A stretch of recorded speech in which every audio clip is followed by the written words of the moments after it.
Well, John Burke, it is super exciting to reconnect with you and have you on today. A lot to talk about. We're going to talk about near-death experiences. And I know this is a loaded question because it's a complicated backstory, but what was it that motivated you, that drove you to want to tackle NDEs?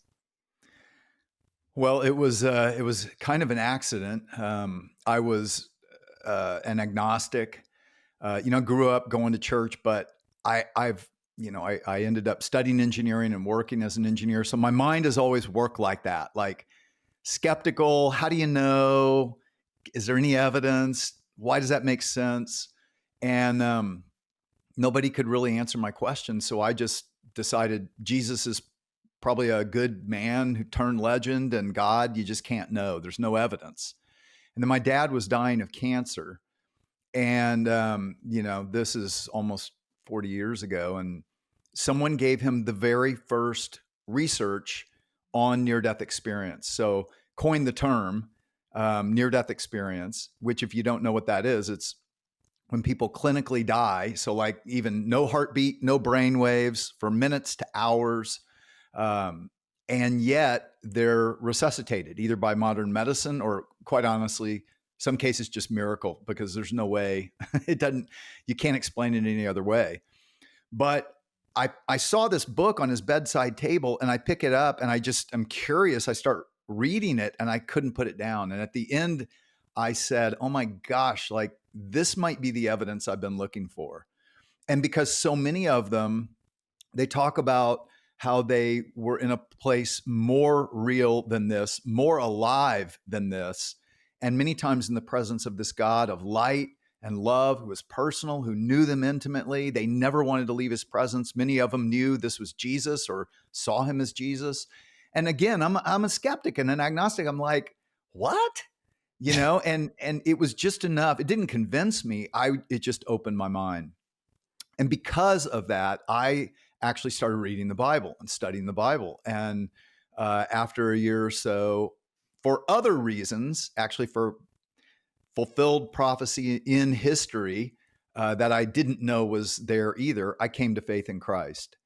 So, the weird thing is I just kept, my curiosity was insatiable. I was always like, the more I learned about the Bible and studied, and then I kept running into more of these stories, which interestingly, God, I believe, I was working as an engineer out in Santa Barbara, California, which ended up to be the hub of the research that the medical doctors who were the first researchers, where they were studying most of the patients. Wow, no way. That's incredible. So yes, coincidentally, I kept running into them and the way my mind would go, I'd be like, wait, I heard that. And that person talked about a life review and that person talked about this. And I see that's where Jesus said this and I literally started charting it. And I gave my first talk on this at the University of California, Santa Barbara in 1989. Wow. So I've studied close to 1,500 cases of clinical death and resuscitation since then. And, in 2015, I wrote the book, Imagine Heaven, really showing how there are about 40 commonalities of what people say. Yeah. And all 40 are found in the Bible. It's incredible. And and then a year and a half ago, I wrote Imagine the God of Heaven, really honing in on how people all over the globe, 70 people I interviewed on every continent, every religious background, but they're encountering the same God. And it's the God who revealed himself in the Jewish prophets and through Jesus. And I'm just basically showing how the character and the attributes of who they're experiencing fully aligns. One of the things that I really love, and I don't know the statistics and I know that you do, is how many people basically in any given day around the globe die, and then how many of those have a near-death experience. I think it was like 5% or something, but do you recall this statistic? Yeah. Well, the Gallup poll did a survey of America and found 1 out of 25 Americans. So that's like 13 million Americans claims to have had a near-death experience. more recently in 2019, the European Academy of Neurology reported on a study across 35 countries. They said that 10% of the population across 35 countries has had a near-death experience. Now, that's fascinating to me. I still think it's more like 5%, because when I dove into the data, the ones who were actually at or near clinical death, more like 5%. So here's the thing, like, I'm still a skeptic. So if someone has an experience and they call it a near-death experience, but they're not really clinically dead or very, very close, I'm kind of like, I don't know, maybe. I mean, you kind of got to take or is it a word, vision? Is it a vision at that point, right? Is it some sort of, it could maybe be, right? It could be, but I got to tell you, when they show you scars in their neck where the knife went in here and came out there, or the bullet wounds, or hospital records, dead an hour and 45 minutes, well, that to me has a lot more like, okay, tell me what you have to say. Yeah, exactly. So 4% of Americans on average, because 1 in 25 is what you said, and then like about 10 global, but we're thinking like 5 is a fair assessment. I think 4 to 5% is 1 out of 20, 1 out of 25.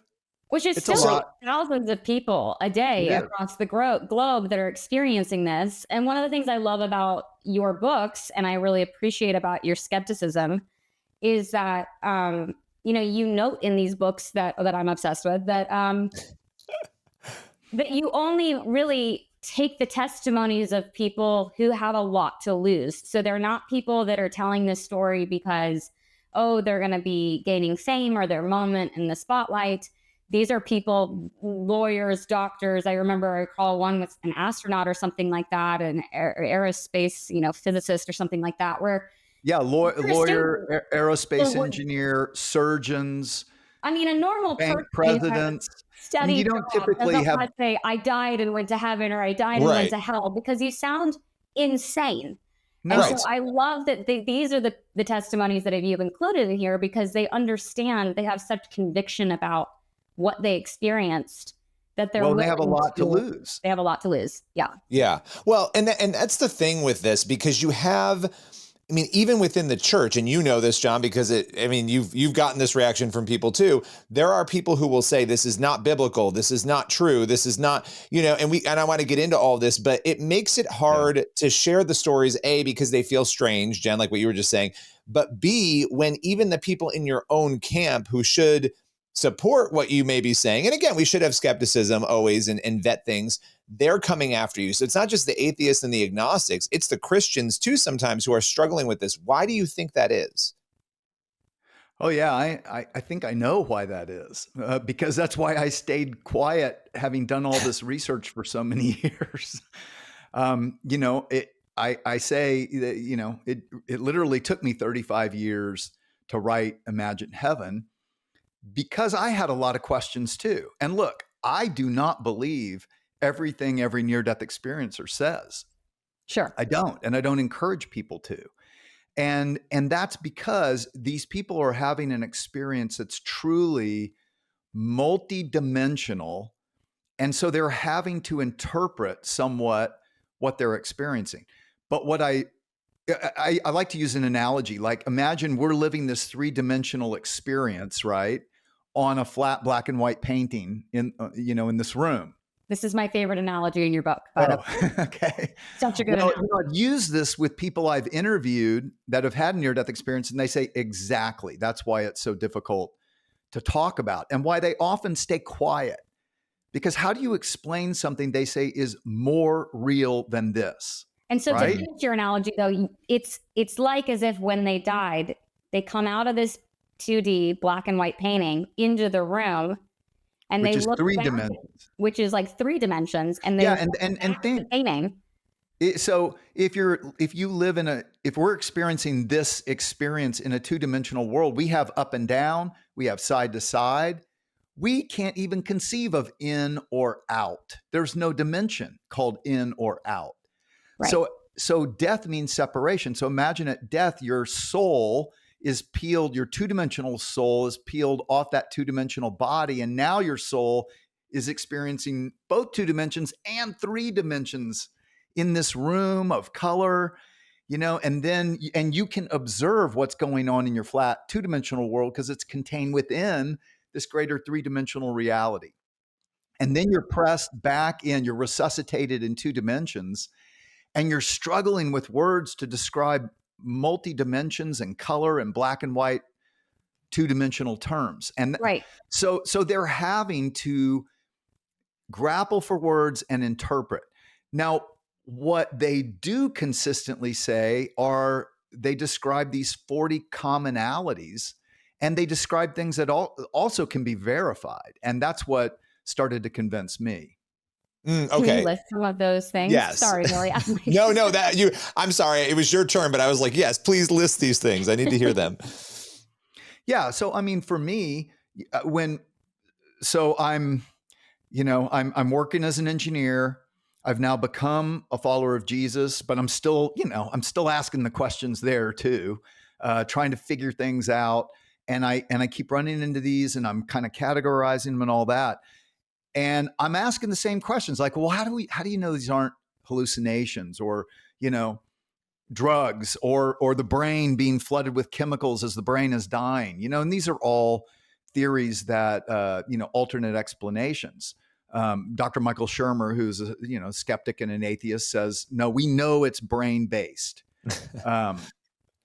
Well, there are several. In Imagine the God of Heaven, I go through 10 points of evidence that convince me this cannot be brain-based, because brain-based does not explain the evidence. So one is veridical observation. So they can make observations. So imagine you come, out of the 2-dimensional painting, but you're still looking at what's going on in the 2 dimensions while you're in 3. Well, that's exactly what happens. When people die, they say they leave their bodies, but often they're up above their bodies in the room where their resuscitation is taking place. And they can observe and later report things that can be verified that are actually happening.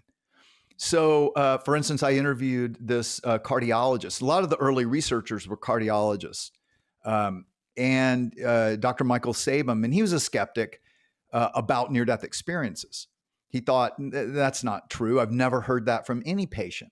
Well, then he started actually asking his patients, right? And then they start telling him again and again. And after 5 years of research, he actually wrote up an article in the Journal of the American Medical Association, so JAMA.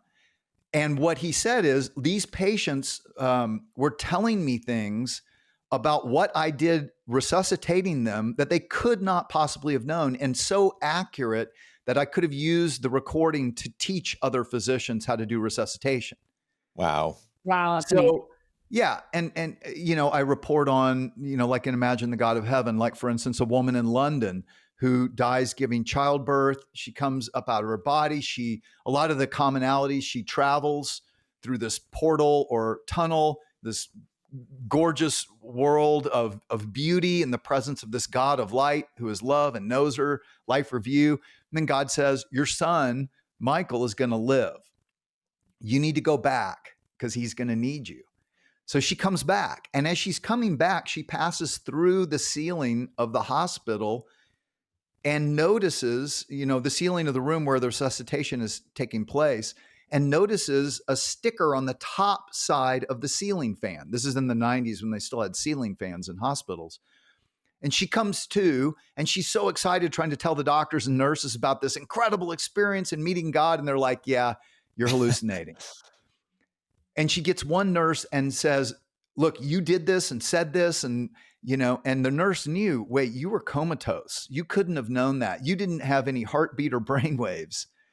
And Mary, the woman who had the near-death experience, said, I can prove it to you. Go get a ladder, look on the top side of the ceiling fan, and you're going to see a red sticker, and here's what it says. And sure enough, she got the ladder and it checked out. Now, you could say, oh, good internet story, right? Because it sounds like that.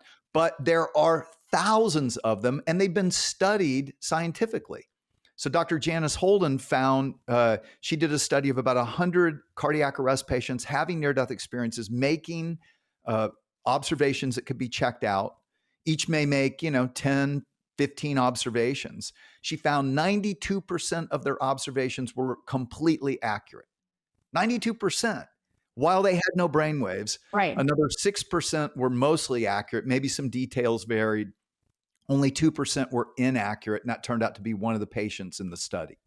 Wow. That's unbelievable. So as a skeptical engineer, I was like, okay, this is grounded in our reality. This is not hallucination. The second thing that convinced me is that when people blind from birth have a near-death experience, they can see. And I report on about 6 people that I interviewed or studied in the 2 books, Imagine Heaven and Imagine the God of Heaven. And to me, that is like, that's mind-boggling because they report all the same things as sighted people. Wow. And interestingly, one of the things that convinces me that, like a non-believer skeptic might not get, but all the blind people say if they experienced heaven, they talk about the light of heaven was not like the light on earth. Now, remember, they're blind when they died, and when they're resuscitated, they're still blind. So they've only felt the sun's light, right? They say this light was so brilliant that they knew they couldn't look at it if they were in their normal body on earth and had eyesight. And the light was palpable, they say. It was love and life all together as one. And it was coming out of everything, coming out of the grass, coming out of the trees and the birds and the flowers and even the people, this welcoming committee of people coming toward them. Now, blind people talking about the light of heaven, interestingly, most Christians don't even know. That's what Isaiah says in Isaiah 60. There is no sun or moon in heaven, for God is its light. And then John sees the holy city of God and reports in Revelation 21, there's no sun or moon, for the glory of God is its light. And the Lamb, meaning Jesus, is the lamp, and the nations will walk in that light. Now think about that. That's exactly what blind people are reporting. And of course, we always wonder, what is the glory of God? It says in Romans 8, we will share in God's glory if we share in his suffering. So what does that mean?